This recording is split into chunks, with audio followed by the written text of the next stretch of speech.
Hello, fellow gamers. Welcome to Beyond the Games. I'm Cryptic Panther, and I'd like to welcome my first guest and my friend, Gladys the Baker. Hey guys, what's going on?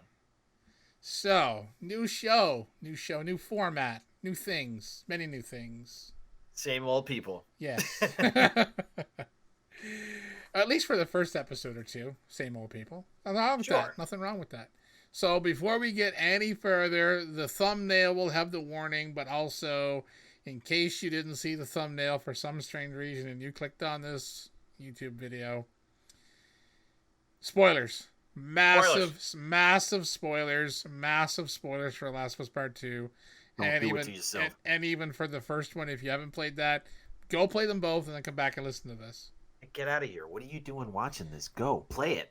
Yeah, I'll just press pause, go play them, and in like 2 or 3 weeks when you're done, come back and unpause the video and you're good to go. And then by then I'll have another episode up and you can get all caught up then, see? Be caught up everywhere. Perfect. Be caught up. So yeah, spoilers. I can't say it enough. So, Last of Us Part 2. One of my most anticipated games For sure. in the last 7 years. Um, we're gonna try to do some type of a cohesive format here. Maybe we're gonna talk graphics first. Graphics, man, Naughty Dog done it again.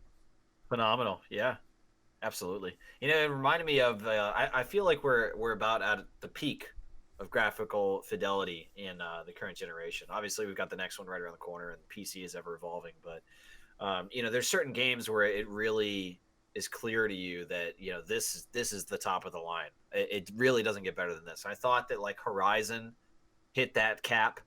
That this game, obviously, God of War, they're all of a similar, just stellar graphical fidelity and quality. It really is amazing.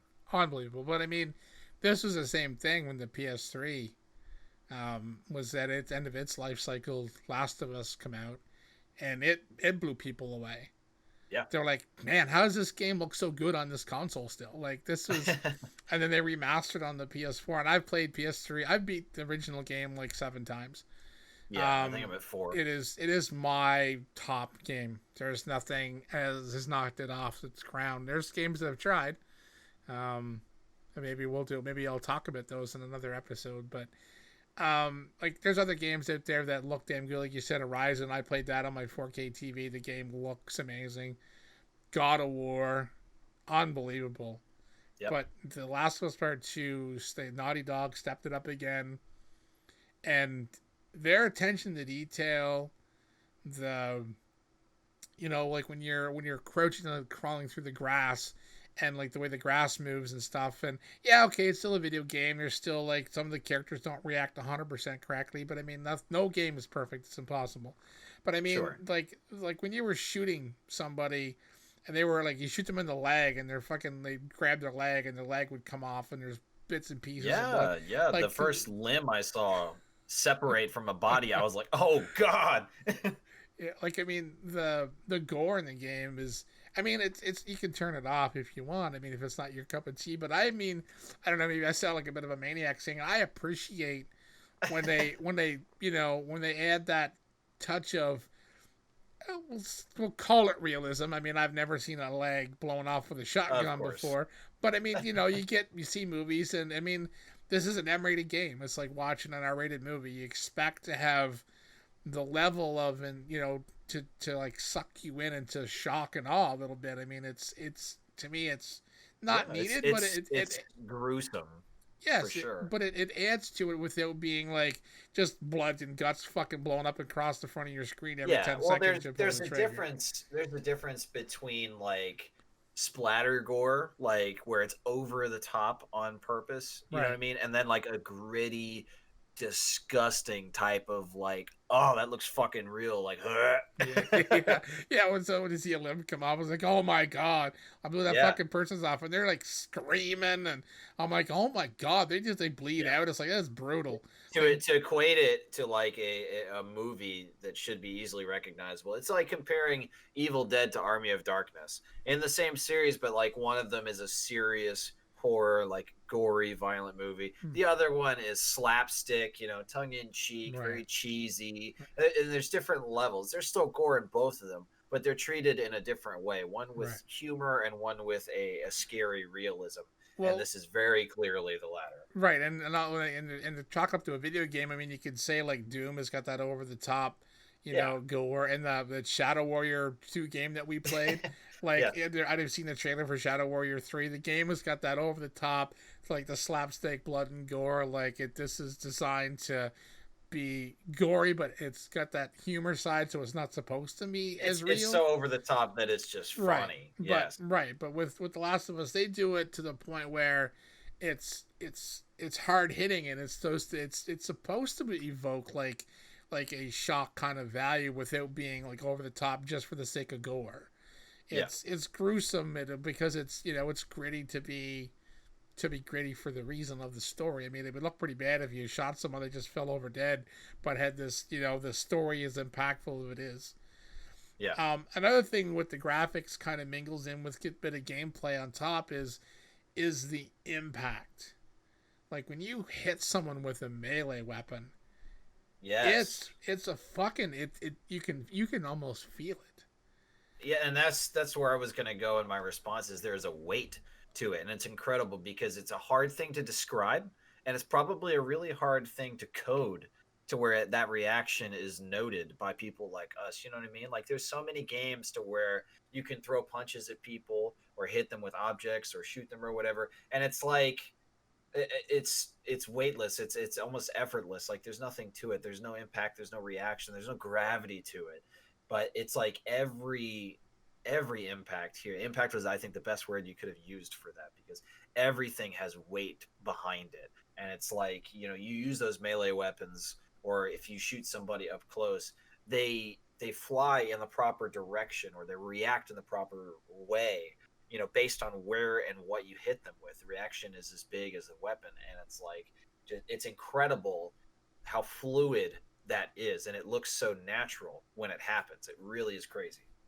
Yeah, and another thing is too, like when you talk about when you fire a weapon in some games, the mechanics behind the gun, and some games they go for that realism, and they the mechanics of a gun and like, but I mean Naughty Dog really stepped it up with this one because when you went in to do this kind of delves a bit into gameplay, but still this graphics. When you went into the benches to modify a Yeah. weapon, like those animations and the look of the weapon, the way you can pick it up and turn it and look at it and inspect it. I mean, Yeah. it was I mean, as much as I don't have 1,000 guns in my closet and shoot guns all the day. I mean, I've been around guns and I've seen enough movies and TV shows, magazines, images.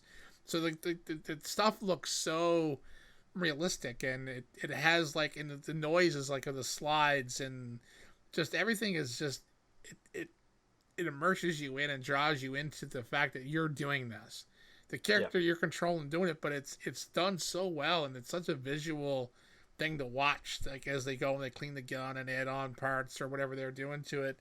It was just fun to watch, and the sounds of the reloading and firing weapons that had weight to it as well, not just the full impact of hitting somebody.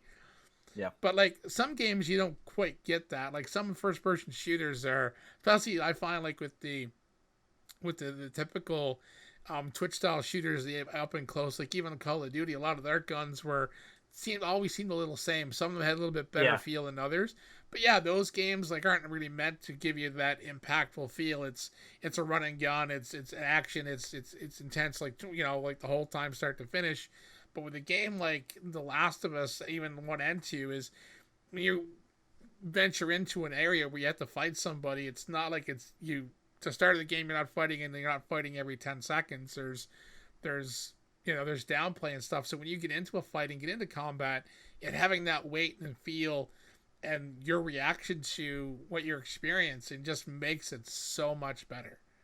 It does. Yeah. I And it's an important separation that they have as well between story and action because obviously there's plenty of action to be had in this game, but it's spaced out in between, and it's not egregious in like the amount or the things that happen. You know what I mean? Like there's nothing that feels so out of place. Like if you were to somehow get in a helicopter and be mowing things down with a minigun, it'd be like, really, like that seems a little over the top, a little Call of Duty ish. Like Michael Bay got his hands on this particular section of the game.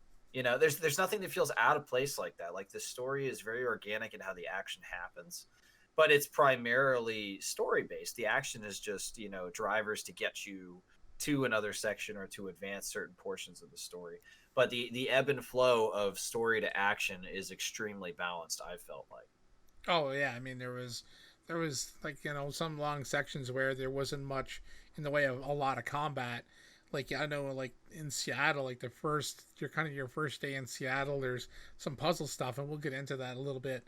And then there was like there was a section where you done a little bit more, and then all of a sudden you had to fight a few infected, and then stuff like so. There was it built a relationship with the characters. You had time to like kind of get to know the characters and stuff. So they done it to me. It was balanced. And I mean, being such a story driven game, it's such a draw to be pulled into that type of gameplay versus just running in and shooting everything and running and shooting everything, running and shooting everything. It's Yeah. such a difference. Well, and I appreciated too that they even added more options for the conversation pieces too. Like they would give you those prompts that I always would click on. I would never skip them because I always wanted to hear what these people had to say and how they would react to each other. So a lot of them were between Ellie and Dina through Seattle, but there was few characters that also got some prompts. But every time that I could, I'd always want to hear the extra. Oh And yeah. that was, I thought, very courteous of them of adding the option for the people that just wanted to try to get through and do whatever. But like you and I know we both took our time to appreciate every detail we Oh could. yeah. I mean, like I said, every time there was a prompt for extra conversation, I took it.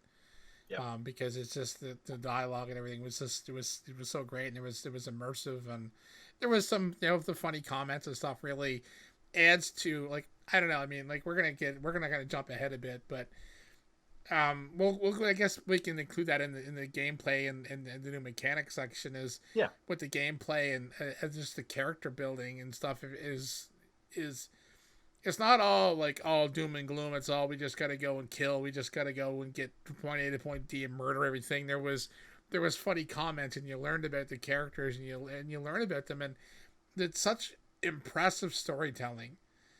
Yeah. And to mix that with the gameplay and the new mechanics they added, it made the game. I don't know. It's not a game to me. It's an experience. For sure. Like I'm playing Yeah. Ghost. I'm playing Ghost of Tsushima. Sorry to cut you up, but I'm playing Ghost, and that's a video game. Like Ghost of Tsushima is a video game. It's a game. But Yeah. this thing here it's an experience. It's such a different. It is, and it's a great way to put it. It's an interactive story. Um, it's not that we can drive it and choose your own. It's not an RPG in that sense, but it's very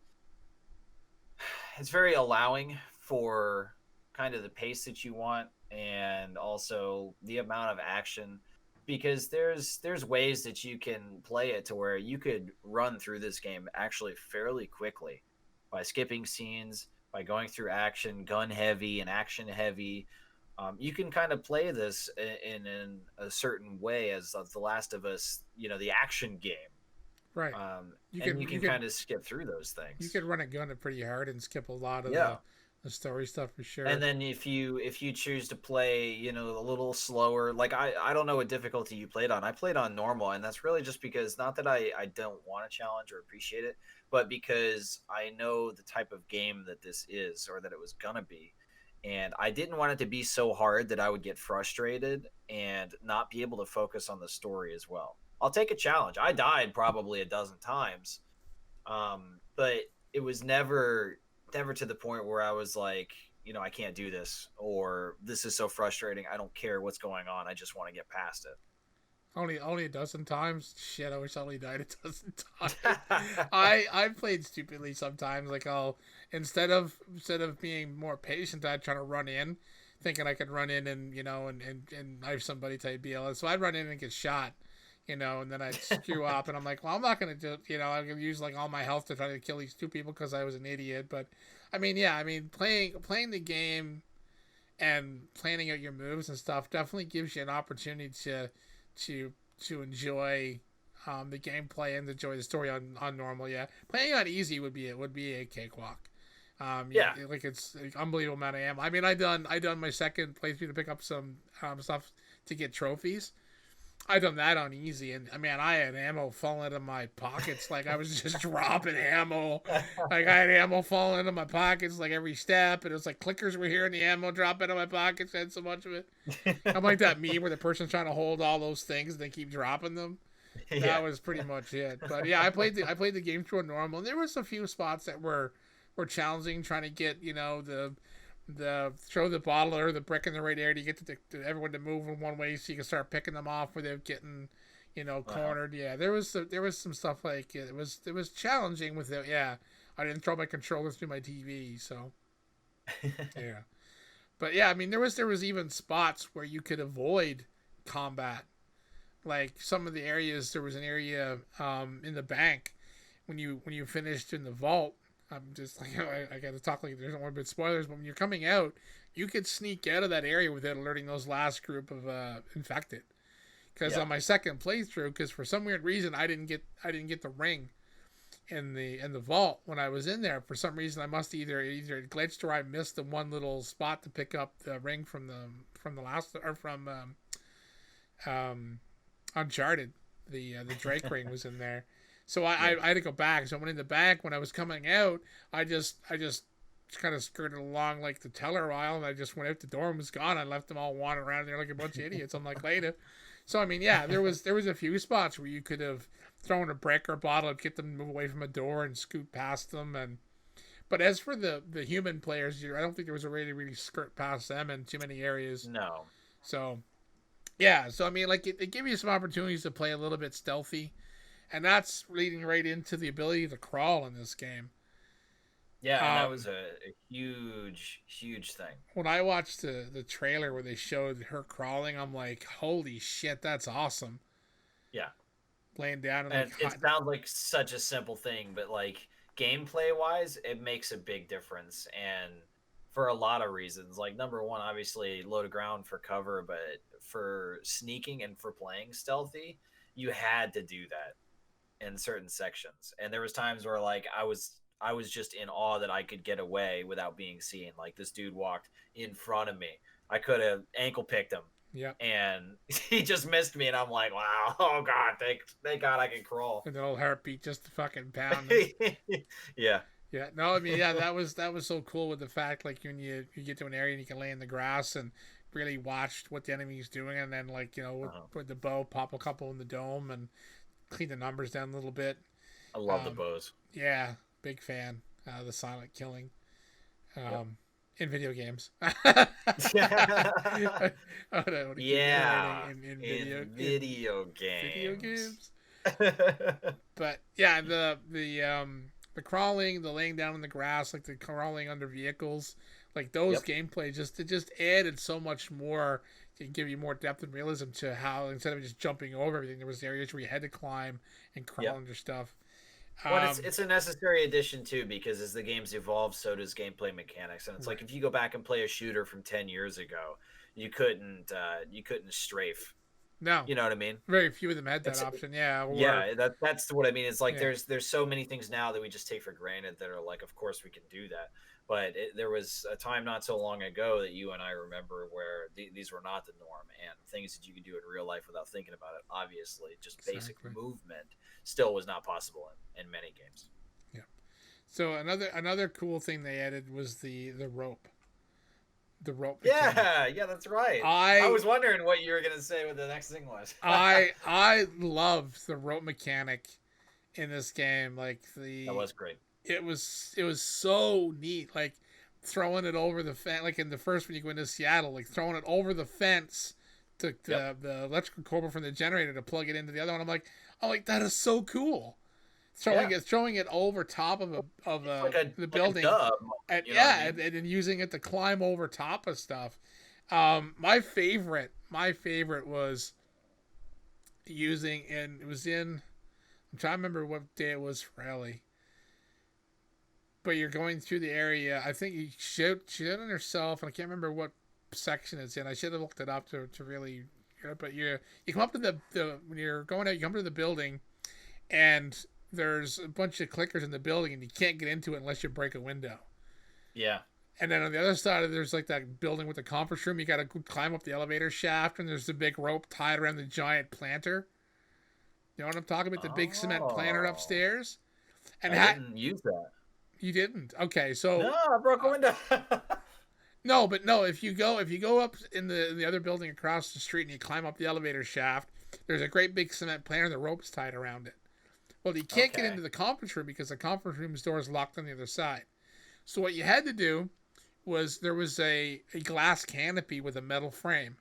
You had to throw something through the glass canopy to break it. Oh, Throw the okay. rope Yes. through the thing to use it as a climbing point. Go back downstairs, climb Yep. on the thing, and swing into the fucking conference room. I'm like, I fucking loved it.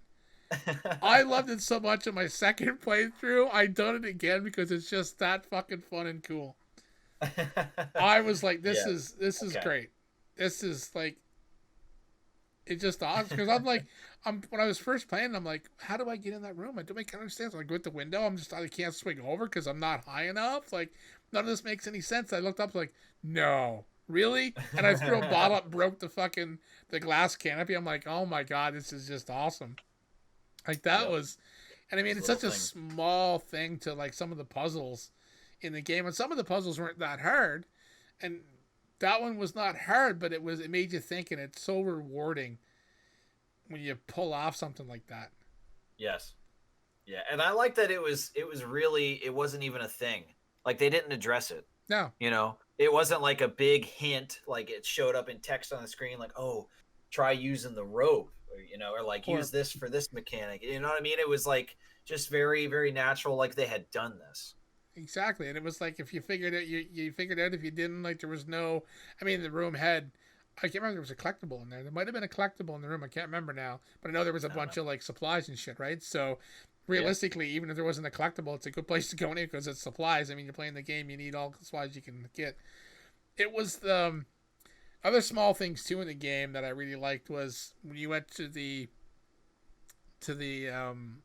building in this. It's in the same section of the game, just up the road. We went to the building where you had to either climb in the van and jump on the balcony, or you could have went downstairs and climbed to the basement window in the laundry room.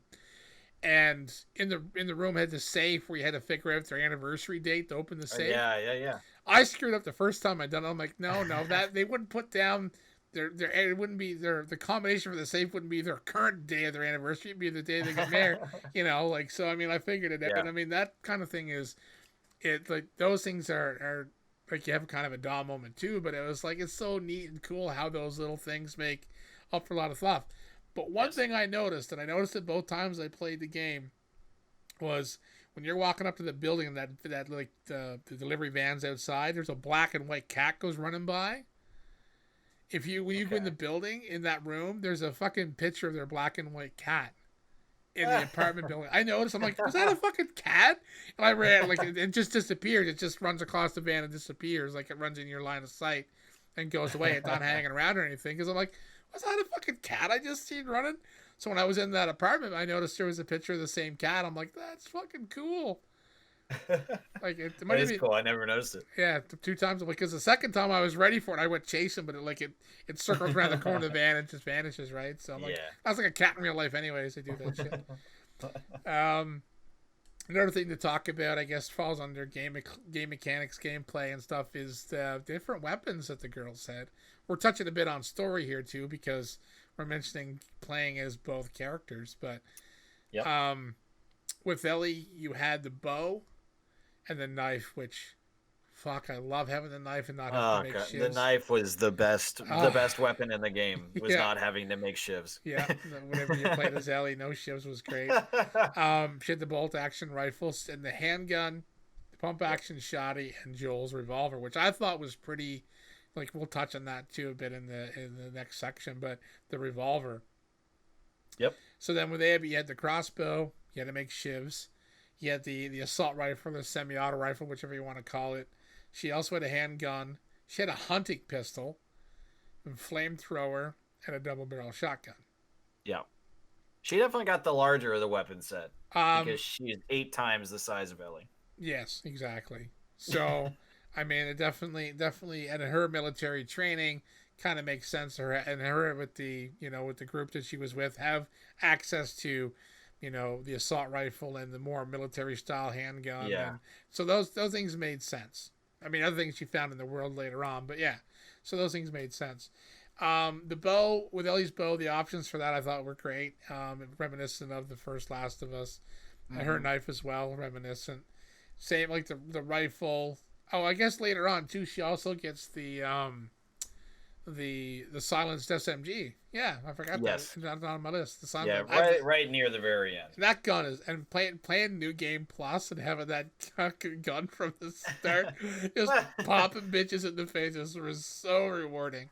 But yeah, she also had that machine, the semi or the full auto silenced SMG at the end, which I thought was a great gun. That was fun. I had a lot of fun shooting people with It that. was fun towards you. It was a Yeah, rewarding, like, okay, thanks for that, because yeah. this is fun, but It like, was pretty close to the last. So I yeah. don't think it would have fit in for the rest of the game. So I'm No, and glad I that they mean, did and how that. you got it was like that bit of how you ended up with it was a really Yeah. really fun section of the game.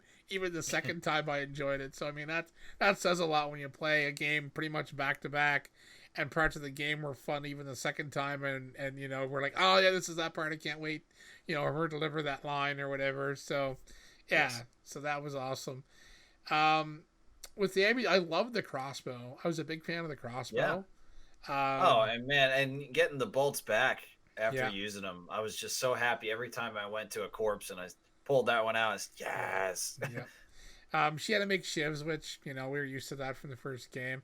Well, Um, the rifle that she had, I had it on single fire, and when I upgraded to the burst, I think I used burst a little tiny bit and turned it off. I didn't like it. no. I like the single shot because I aim for a lot of headshots, and I found I had Yeah, better I was gonna say better. you and I, I'm sure, play the same to where we headhunt. You Yep, have to. yeah, especially because even on normal, your ammo sometimes was pretty limited. Yeah. Her handgun was basically like a Glock, pretty much. Yep. Nothing fantastic about it. Same as Ellie's handgun was like a Beretta or pretty much a Beretta. Could have been. Yeah, it was probably Beretta. I don't think it was like a 1911. So there was nothing super fantastic with either handgun. The hunting pistol that Abby had. Yep. That was I only used it a couple times really, but it was effective. I was kind of scratching my head at putting a scope on it. But I ended up using it as not really long range, but kind of mid range. yeah, You know what I mean? Like if I didn't feel too confident on a shot, just using the iron sights of whatever, um, and I didn't want to waste something else for ammo. Like the handgun ammo is the most plentiful, so um, I would use that. And then you could also have the option to craft those bullets, which later on right, helps as well. right, So definitely. I I was wasn't as nervous about popping through those, so I would use that from time to Yeah, time. the only thing it being a single shot, it was not a gun to rely on in a crowd. No, Yeah, it was definitely a bad decision if there was more than two that was people to one shoot. of my deaths for sure. Oh yeah, I'm pretty sure I made the mistake of having that loaded up, and I ran out of primary in my handgun and switched to the one shot with like three people coming at me. Like, yeah, I'm dead. I'm just gonna sit here and die because Mistakes. yeah, nothing else I can do here. But the flamethrower, Oh man, that was I awesome. love the flamethrower. I used that in the in the I first game. was I was there was a few sections I was confused though because using the flamethrower was awesome and I understand why it was where it was, but finding ammo for the flamethrower randomly later on after that was weird to me because I was like, why the fuck would there be a thing of flamethrower ammo around here? Yep. Like randomly on a car, like fighting the Seraphites and then looting around afterwards and oh here on this taxi it's like 40 flamethrower ammo. I'm like, what? Really? Well, how about when you're searching like the bread shop and you open up the drawer and there's like a pack of fucking shotgun ammo? It's like, what the hell was this baker up to? It's like a drawer That full was of my shotgun. bakery. That was That's your my bakery bakery. you find. Oh, that was your bakery. I'm sorry, I didn't mean to take the shotgun ammo from your bakery. I didn't see a bunch of penis cakes, so I didn't think it was yours. Well, we're selling out every Oh, day. hot topic, right? We, It's just yeah, no. the The hottest demand cakes, is so high that we can't keep it up. the hottest cakes in the apocalypse. Yeah. That's gonna be your new fucking tagline. The hottest cakes in the apocalypse. Yeah. Oh shit. Yeah, It's so the yeah, I least mean, we can do during these hard times. well, it's the same thing as yeah, as finding like the flamethrower ammo like in a church or something. It's like, what the hell were they doing in here with the flamethrower Yeah, ammo in here? exactly. Like, it's the same in the first game. I mean, when you found it, it was like, why is there just two canisters sitting here in the middle of nowhere? Yep. Yeah, I mean, it always kind of feels a little weird when you find certain things in certain places in these Yeah, games. It's for like, the super guns, yeah. yeah. But I mean, like when I was playing, like when I said in the second playthrough, when I had the the silenced SMG, finding that ammo early in the game, I was like, there was none of this ammo before. Why is it here now? Why all of a sudden magically I have this and now there's ammo? I mean, thankfully because I can But they shoot people probably with it. just turn it on, Yeah, and they're all because randomly placed, yeah, based on some algorithm. But yeah, yeah, but it was such a it was like, oh yeah, now that I have this gun, I'm gonna find this ammo. So that was kind of yep, neat. Yeah. So I mean, like at least with New Game Plus, you weren't like, oh, we're giving you New Game Plus and you have all the stuff unlocked, but you can't use the gun until you get to this section of the game where there's actually ammo. So yes, that's kind of nice on New Game Plus to actually get an option to run through the game with different guns and really use them true. up a little bit. So yeah, the flamethrower is a favorite of mine. I remember in the Last of Us, the original, at the near the end there when you go into the ER or the operating room to rescue Ellie. Yeah, I barbecued them fucking doctors, man. like, yeah, I was not kind to the people in that operating room. Yeah, yeah. One of the things you That's hilarious. live long enough to die a hero, live long enough to see yourself become the villain.